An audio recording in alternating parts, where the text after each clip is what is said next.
প্রেমে পড়ে না, প্রেমের ধারণাটাকে ভালোবাসে। সেজন্যই তো প্রেম নিয়ে এত গান, এত কবিতা। সাদামাটা লৌকিক প্রেম আমাকে টানে না। প্রেম হবে ছবির মতো, কবিতার মতো অলৌকিক। পেতে ইচ্ছে করবে, কিন্তু ছুঁয়ে দেখা যাবে। তোমার কথা বোঝার ক্ষমতা আমার নেই। তুমি সবসময় বলো না, একটা গান শোনাই পেন্টার, আপনি খুব সুন্দর।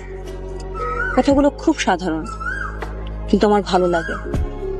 তোমার প্রকাশভঙ্গির কারণেই ভালো লাগে। তাই ভাবলাম তোমার সঙ্গে থাকা যেতে পারে। আমার ভয় করছে। সবসময় এত গান শোনাতে চাও, সুন্দর সুন্দর বলো, তখন ভয় করে না? তখন তো ব্যাপারটা ছিল অনিশ্চিত, আবিষ্কারের উত্তেজনা ছিল। ব্যাপারটা এখনো অনিশ্চিত।